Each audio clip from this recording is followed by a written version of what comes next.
Okay बेटा, सो पहले हम थोड़ा सा फॉर्मूला रिवाइज कर लेते हैं अभी तक हमने जितना किया है, और आज हमारा फोकस होगा न्यूमेरिकल की प्रैक्टिस के ऊपर। आज हम न्यूमेरिकल प्रैक्टिस करेंगे, तो एक बार हम फटाफट रिवाइज कर लेते हैं फॉर्मूले which we have already done. देखो, हमने पढ़ा है charge is equal to N E, एक फॉर्मूला ये पढ़ा है। फिर हमने पढ़ा है I is equal to Q by T, current का फॉर्मूला। फिर हमने पढ़ा है potential difference V is equal to work done by charge. फिर हमने पढ़ा Ohm's law V is equal to I R, ऐसे शॉर्ट में बताता हूँ V।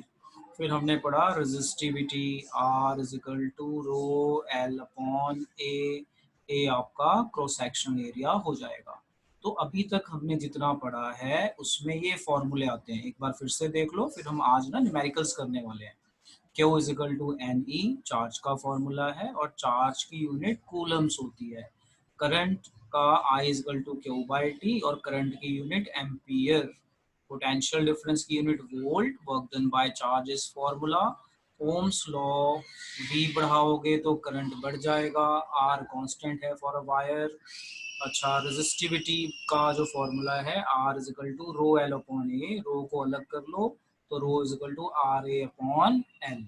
अभी तक हमने ये मोटे मोटे फॉर्मूले पढ़े हैं और इनकी डेफिनेशन याद की हैं, और इनसे रिलेटेड न्यूमेरिकल्स किए हैं थोड़े बहुत। अब हम थोड़ा मिक्स न्यूमेरिकल करने जा रहे हैं आज, काफ़ी न्यूमेरिकल्स करेंगे। सो देखते हैं उन न्यूमेरिकल्स को वन बाय वन। अब आप देखो, वेरी फर्स्ट न्यूमेरिकल आपको यहाँ पे नजर आ रहा है। So very first numerical you can write in your copy as well. The potential difference between the terminals of electric heater is 60 volt. मतलब क्वेश्चन में आपको पोटेंशियल डिफरेंस दिया हुआ है, तो सिंबल यूज कर लेते हैं, ठीक है, सिंबल से हमेशा न्यूमेरिकल्स करो। पोटेंशियल डिफरेंस हमें दिया हुआ है 60 volt. when it draws a current of 4 ampere, current हमें दिया हुआ है 4 ampere. what current will it draw, कह रहा है करंट क्या ड्रॉ करेगा, what current it will draw if the potential difference is increased to 120 volt. अब इस क्वेश्चन को करने के ना दो तरीके हैं। देखो, हमें पता है ओम्स लॉ, ओम्स लॉ कहता है V प्रोपोर्शनल टू I। अगर आपका V बढ़ेगा तो करंट भी बढ़ेगा। तो पहले केस में V 60 था, करंट 4 था। देखो ध्यान से देखो, ये केस वन, दो केस हैं यहाँ पे इस क्वेश्चन में। केस वन कि V 60 था, करंट 4 था, V 60 था, करंट 4 था। अब जो दूसरा केस है उसमें V कितना कर दिया, 120, डबल कर दिया। तो अगर हम V को डबल करें तो करंट भी डबल हो जाएगा। ओम्स लॉ तो यही कहता है ना, ओम्स लॉ यही कहता है ना कि V प्रोपोर्शनल टू I। अगर आप V बढ़ाओगे तो करंट बढ़ जाएगा, V घटाओगे तो करंट घट जाएगा। तो अब देखो जरा, केस वन, केस टू। कहता है केस वन में पोटेंशियल डिफरेंस 60 है और करंट 4 एम्पियर है। तो एक गैस लगाएं, तो अगर V 120 हो गया तो करंट कितना होगा, डबल होगा ना। पोटेंशियल डिफरेंस 60 का 120 हो गया, तो 120 हो गया। ये एक तो तरीका ये है थ्योरेटिकल तरीका कि V बढ़ाओगे तो करंट बढ़ जाएगा। एक और तरीका है, आप इसे केस ए ले लो और यहाँ से आर निकाल लो, क्योंकि वायर सेम है ना। देखो वायर सेम है, और आप क्या चेंज कर रहे हो उसमें, करंट चेंज कर रहे हो, वायर सेम है। तो अगर करंट चेंज करो तो V भी चेंज हो जाएगा। तो आर सेम रहती है, वायर अगर सेम है तो उसकी रेजिस्टेंस सेम रहेगी। तो आप यहाँ से रेजिस्टेंस निकाल लो, तो V is equal to I R and R is equal to V by I. V हमारे पास 60 है, R हमारे पास हमने निकालना है I4 है। तो इसको सॉल्व किया तो हमारा आंसर आया 15 ओम। अब केस बी, केस बी कहता है कि ये इतना है और V इतना कर दें तो कितना होगा। तो R निकाल लिया, तो R तो सेम रहेगा ना हर केस में। अब इस केस के लिए भी फॉर्मूला लगाओ, V is equal to I R, so I is equal to V by R. V 120 है और R आपने निकाला है 15। इसको सॉल्व करोगे ना तो 15 8 जा 120, तो ये हो गया आपका 8 एम्पियर। तो लो देखो आ गया ना। अगर आप इसको थ्योरेटिकल तरीके से करना चाहते हो, V proportional to I, V बढ़ाओगे तो करंट बढ़ जाएगा। तो पहले V 60 था तो 4 एम्पियर था, V 120 हो गया, मतलब पोटेंशियल डिफरेंस 120 हो गया, तो करंट कितना हो जाएगा आपका 8 एम्पियर, ऑब्वियसली डबल हो जाएगा। तो एक तो थ्योरेटिकल तरीका था, तो थ्योरेटिकल तरीका तो आपको करना नहीं ना, आपको मैथ से पूरा सॉल्व करके दिखाना है। तो हम इसको केस ए, केस बी ले लेंगे। केस ए में हम आर निकाल लेंगे, क्योंकि वायर की आर सेम रहती है, रेजिस्टेंस सेम रहती है, और इसको इस तरह से सॉल्व कर लेंगे। नोट करो बेटा, नोट करके डन बोलो। Let us try next question, और इस बार मैं इंक चेंज कर देता हूँ नेक्स्ट क्वेश्चन के लिए। So this time I am going to take let us से अपना रेड इंक। लो जी, अब यहाँ पे दो केस हैं। पहला क्वेश्चन, हाउ मच करंट, पहले हम ए सोल्यूशन कर लेते हैं। हाउ मच करंट विल एक मिनट, मेरी स्क्रीन थोड़ी सी रुक जाती है बीच में। यस, अब देखो, how much current will an electric bulb draw, मतलब करंट निकालना है। आप देखो, मैं ना थ्योरी नहीं लिख रहा हूँ, मैं सिंबल की फॉर्म में लिख रहा हूँ, और ये सही तरीका होता है न्यूमेरिकल करने का। How much current will bulb draw, यानी करंट को क्वेश्चन मार्क कर लिया, फ्रॉम 220 वोल्ट, यानी potential difference 220 volt. If the resistance of the bulb is 1200, तो रेजिस्टेंस हमें दिया हुआ है 1200 ओम। बताओ बेटा कौन सा फॉर्मूला लगाऊं, बताओ, आपको बताओ क्या दिया हुआ, आपको I करंट is निकालना equal है। to IR. I हाँ is equal to V by R. हाँ, V is equal to I R, Ohm's law लगेगा, फिर उसको रीअरेंज कर लेंगे। तो आप लोग ठीक बोल रहे थे, तो ये हो जाएगा, I निकालना है तो I is equal to V by R।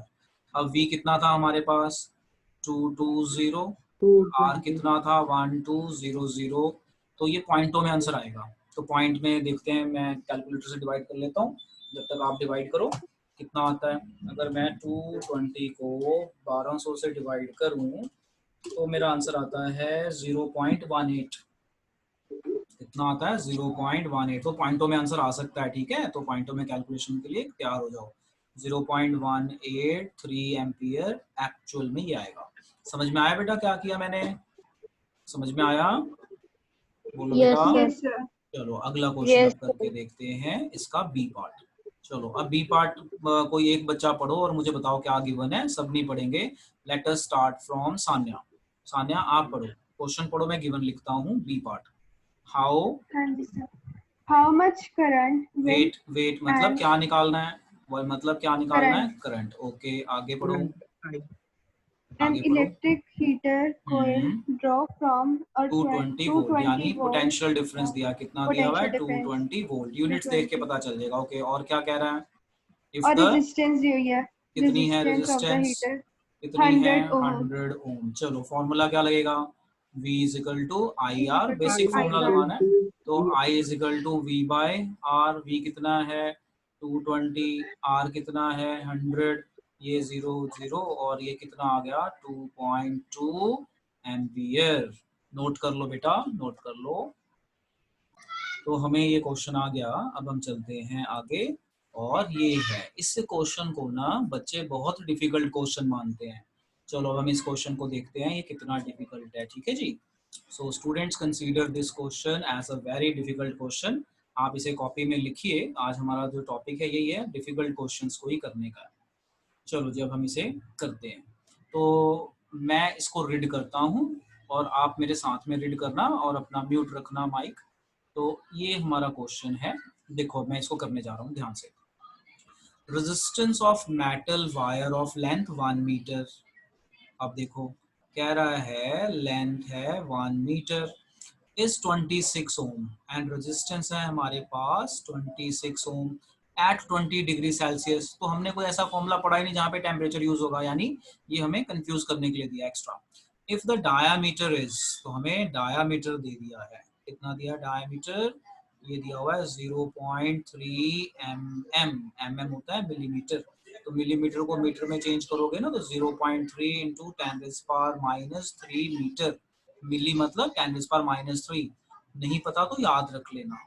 What will be the resistivity, मतलब आपसे रो पूछा है, तो ये वाले क्वेश्चन जो है ना बच्चों को जनरली मुश्किल लगते हैं। तो देखो मैंने क्या किया, मैंने क्वेश्चन पढ़ा, क्वेश्चन पढ़ के गिवन लिख दिया, आपके सामने है, कोई मुश्किल नहीं है, ये समझते जाओ ध्यान से। अब उसने बोला रेजिस्टिविटी निकालो, तो रेजिस्टिविटी का फॉर्मूला लगाते हैं।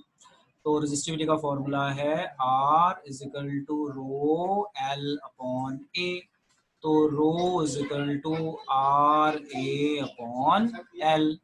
अब मेरे पास आर कितना दिया हुआ है 26 ओम, और एरिया जैसे ये वायर होती है ना, तो वायर ऐसे गोल होती है ना, तो जो ये सर्कल है, सर्कल का एरिया क्या होता है, पाई आर स्क्वायर होता है ना, क्या होता है बोलो, पाई आर स्क्वायर होता है, कोई एक बच्चा बोलो। हाँ जी सर। हाँ होता है ना पाई आर स्क्वायर, ठीक है, यानी रेडियस।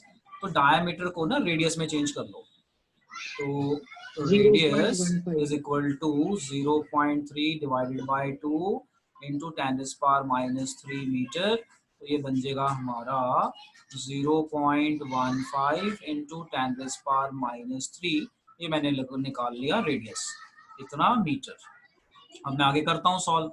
अब वैल्यू डाल देते हैं। आर की वैल्यू कितनी थी हमारे पास 26 और ये होता है पाई आर स्क्वायर, और लेंथ कितनी थी हमारे पास 1 metre.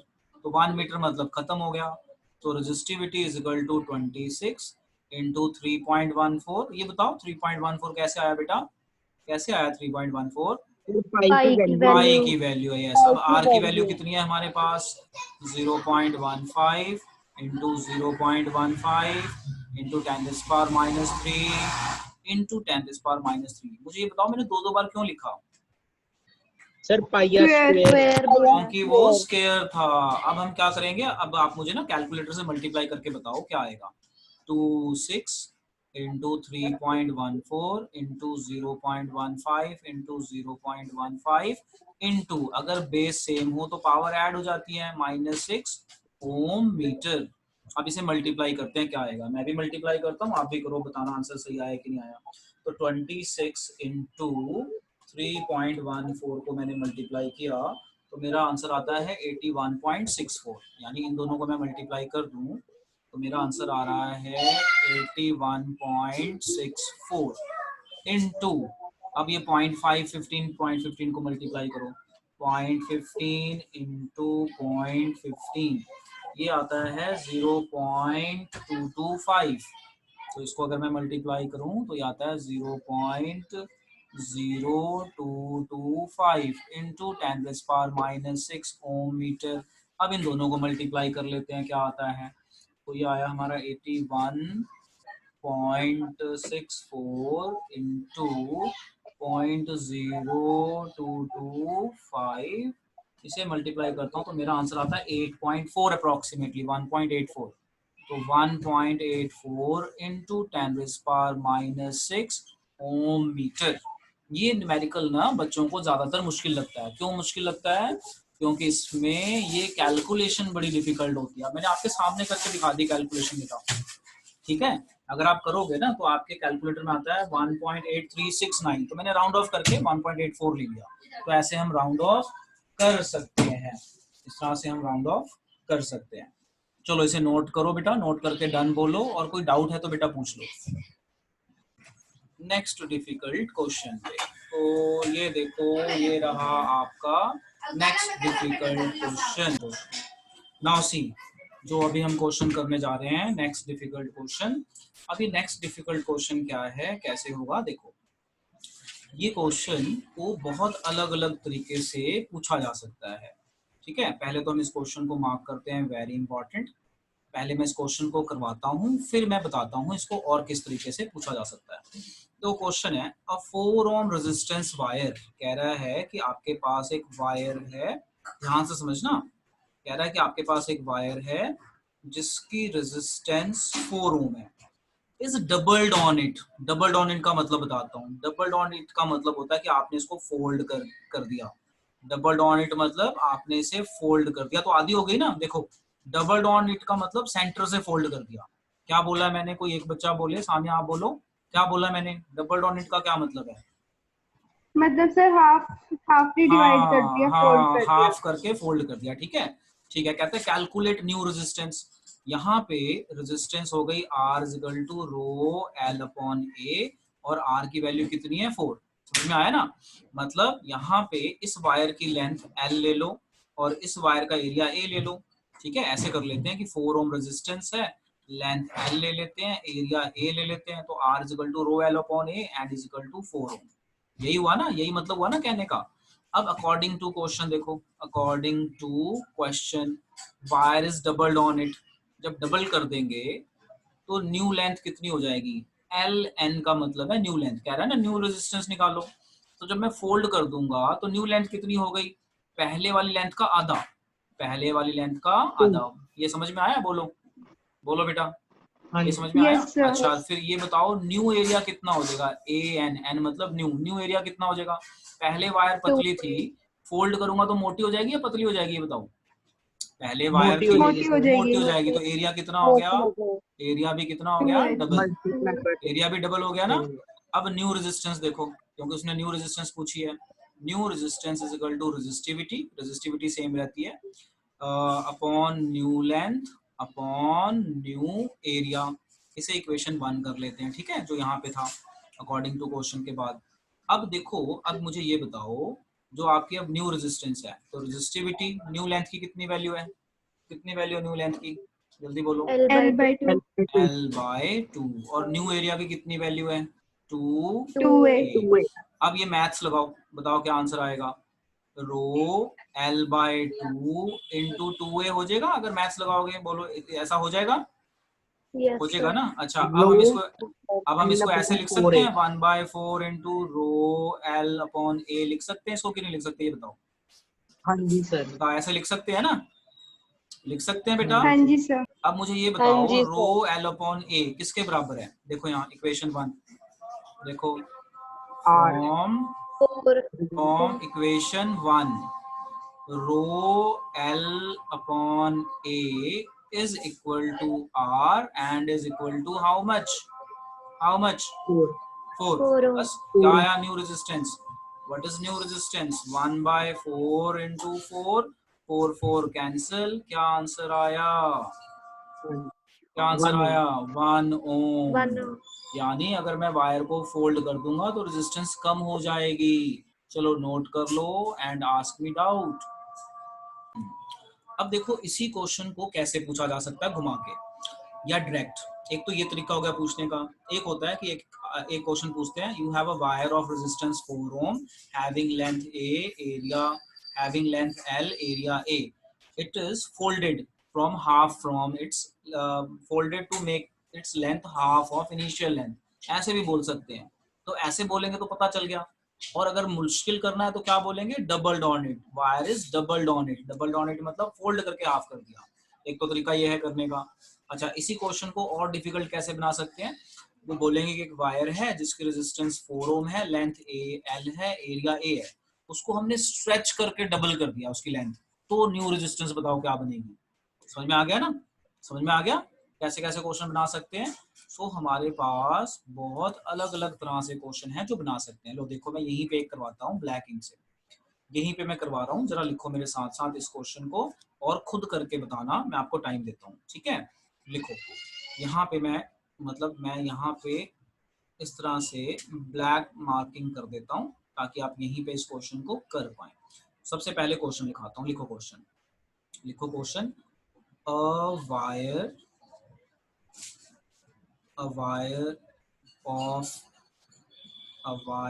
of length L, cross section area A and resistance 4 ohm is stretched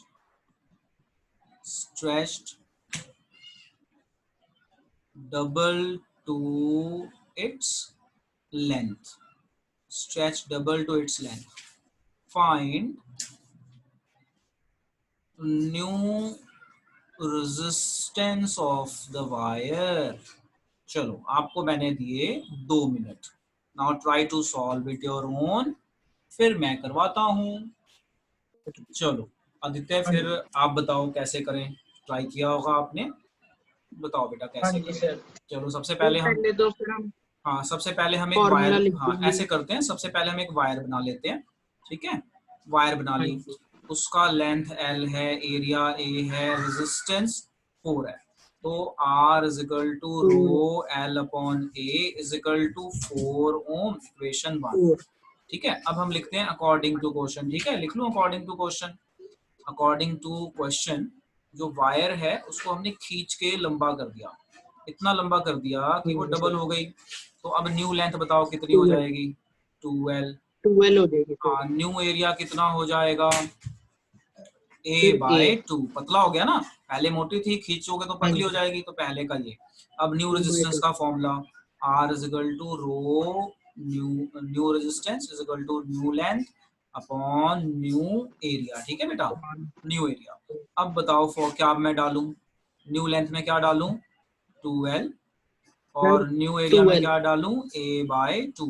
A/2 maths लगाओ क्या होगा, ये 2 ऊपर चल जाएगा, हाँ 2 ऊपर जी चल जाएगा तो ये ऐसे बन 4L जाएगा, upon 2 रो एल अपॉन ए 2 इंटू 2 हो जाएगा ना, ऐसे बताओ हो जाएगा।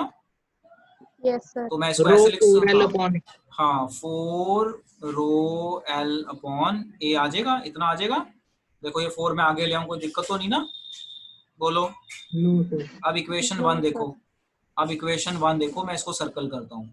अब इक्वेशन 1 देखो, रो एल अपॉन ए किसके बराबर है, आर के बराबर है, आर के आर बराबर के है ना, और आर की वैल्यू कितनी है 4, तो न्यू 4 रेजिस्टेंस कितनी आ गई 4 4 इंटू 4 यानी 2 16 ओम। 16 तो यहाँ से हमें ये पता चला कि अगर हम वायर को फोल्ड कर दें तो वायर मोटी हो जाएगी, रेजिस्टेंस कम हो जाएगी, और वायर को डबल कर दें तो रेजिस्टेंस भी बढ़ जाएगी। ठीक है, हमें ये पता चला मोटा मोटा, इसे नोट कर लो बेटा, डन बोलो।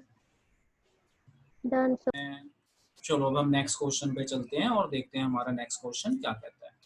ये रहे अब हमारे कुछ नेक्स्ट क्वेश्चन जो आज हमने करने हैं, तो अब हम इन्हें करते हैं फटाफट। तो देखो क्या क्वेश्चन है हमारा, सबसे पहला क्वेश्चन, तो very first question says on what factors does the resistance of conductor depend। तो ये वाला क्वेश्चन तो हमने कर लिया है ना, ऑलरेडी कर लिया ना, कौन से फैक्टर्स हैं हाँ जिस जी पर रेजिस्टेंस डिपेंड करता है, 3 factor, length of the wire, cross section area of the wire cross and section nature of the area wire. और हमने इनको भी लिख लिया, लेंथ डायरेक्टली प्रोपोर्शनल, जो रेजिस्टेंस है डायरेक्टली प्रोपोर्शनल टू लेंथ है, resistance is inversely proportional to cross sectional area, ये हम ऑलरेडी कर चुके हैं तो इसको दोबारा लिखने की जरूरत नहीं है। अब ये वाला question number 2, will current flow more easily through a thick wire और a thin wire sir when मैं कनेक्टेड इज द बिल्कुल सेम सर सोर्स, व्हाई। तो देखो इसका आंसर कैसे लिखा जाएगा, इसमें ना सबसे पहले फॉर्मूला लिखेंगे R proportional to 1 upon A cross sectional area, फिर बताओगे थिन वायर, ये मैंने ऑलरेडी ना पीछे भी कराया हुआ है क्वेश्चन आंसर की फॉर्मेट में, तो इसको दोबारा मत लिखो, बस समझ लो। क्रॉस सेक्शनल एरिया मोर मतलब thick wire, then resistance is less. if wire is thin if wire is thin then resistance is more। तो क्वेश्चन था will current flow more easily through a thick wire or a thin wire, तो answer क्या आएगा according to this formula, कि अगर wire thick होगी तो resistance कम है, तो आंसर आएगा from thick wire according to the formula. Thick wire से करंट इजीली जाएगा क्योंकि थिक वायर होने से रेजिस्टेंस कम हो जाएगी, मतलब रोड चौड़ी है तो ट्रैफिक इजीली निकल जाएगा, रेजिस्टेंस नहीं होगी। बोलो बेटा, आया समझ में, बोलो बेटा। Yes, sir. हाँ जी सर ठीक है, अब अगला क्वेश्चन, अब ये वाला क्वेश्चन देखो, क्वेश्चन नंबर 3। क्वेश्चन नंबर 3 कह रहा है let the resistance of external component remain constant, कह रहा है कि रेजिस्टेंस कांस्टेंट है, कहते हैं while potential difference across two ends of component decreases to half from the former value, what will be occur on current through it. तो देखो कह रहा है हमें पता है V प्रोपोर्शनल टू I है, तो V बढ़ाओगे तो I बढ़ जाएगा। अब ये क्या कह रहा है, कह रहा है कि अगर मैं डिक्रीज कर दूं हाफ, क्या चीज, पोटेंशियल डिफरेंस, कि अगर मैं पोटेंशियल डिफरेंस हाफ कर दूं तो करंट कितना हो जाएगा बेटा, इस इक्वेशन को देख के बताओ, हमें पता है ना ओम्स लॉ Half. कहता है, यस, तो आपका करंट भी कितना हो जाएगा हाफ। तो आप कैसे आंसर कैसे लिखोगे, we know V proportional to I, if V increases current will increase, if V decrease to half current will also decrease to half। तो ये इक्वेशन देके 2 लाइन लिख के फिर आप लिखोगे current is equal to half of its original value, original value. समझ में आया बेटा। देखो एक बार दोबारा पढ़ता हूँ क्वेश्चन, कहता है let the resistance of the electrical component remain constant, तो V प्रोपोर्शनल टू I मतलब रेजिस्टेंस कांस्टेंट है, while the potential difference across two end of component decreases to half, तो V बढ़ता है तो I बढ़ता है, अगर V हाफ हो गया तो करंट भी half of its original value हो जाएगा। आ गया बेटा समझ में, समझ में आ गया बेटे। Yes, sir. हाँ जी sir. अगला question, why are coils of electric toaster and electric iron made up of alloy rather than a pure metal। बताओ बेटा इसका आंसर, ये तो आसान है। Because they do not oxidize at high हाँ, temperature. Because of following reason, ऐसे लिखो, because of following reason. Number 1, alloys have alloys have high melting point, high MPT melting point। Reason number 2, they don't oxidize at high temperature, they don't oxidize eight high temperature. ये भी आ गया समझ में। एक और reason लिख सकते हो, बताओ एक और रीजन क्या लिख सकते हो? Tell me. They do not burn. वो तो लिख दिया हमने, ऑक्सीडाइज का मतलब बर्न नहीं होता है, दे डोंट ऑक्सीडाइज, ये तो हो गया।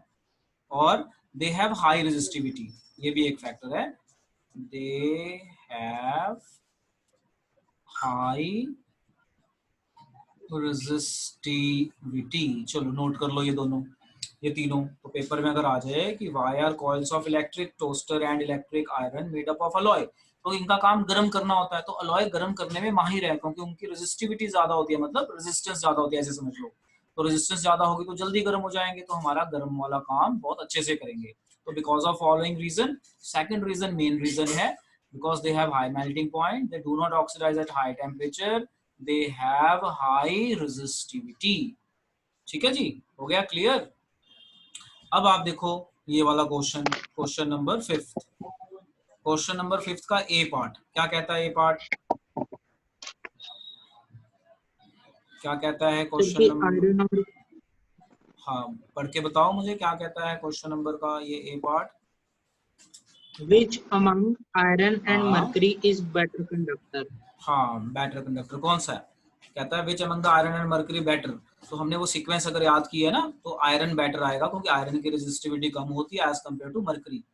तो आयरन और मर्करी में वैसे तो देखो बेस्ट सिल्वर होता है, बट आयरन और मर्करी में पूछा है ना, हमें कोई ऑप्शन नहीं दी, तो इसका आंसर आएगा iron, because it has less resistivity.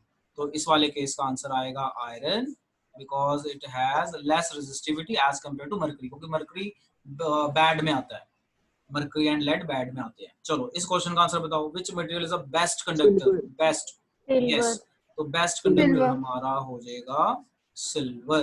तो इसके साथ हमारा आज का टॉपिक फिनिश होता है।